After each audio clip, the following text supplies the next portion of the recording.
Picture this. The Caribbean Sea, calm and dark, suddenly broke by the silhouette of the US Navy warship.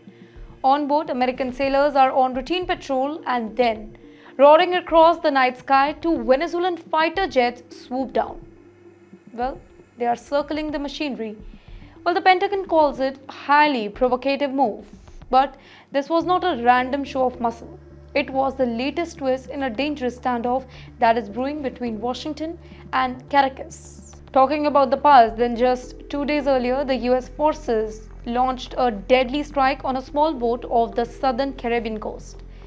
Washington claimed the vessel was tied to Venezuela's most feared criminal network, the Tren de Aragua gang.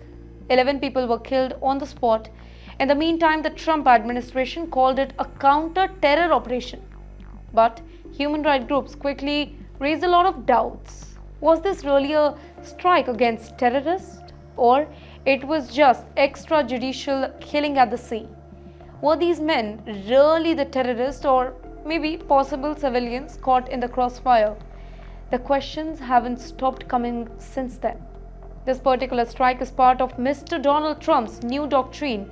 Unlike past US administrations that treated cartels as criminals, Trump has stated that these cartels, these are not criminals, they are terrorists. And this narrative has changed every single thing.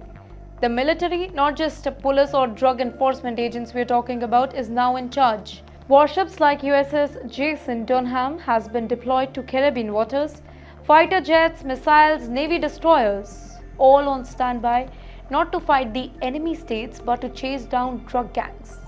The war on drugs has been rebranded as a war on terror, and Mr. Trump has promised to hunt them like ISIS. But you know what? In Venezuela, their president, Mr. Nicolas Maduro, is hitting back either.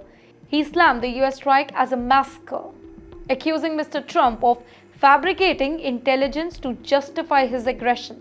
Maduro has even gone into overdrive, activating his national militia, a civilian army of millions, just to prepare for what he calls the greatest external threat in a century. And then came the fighter jets.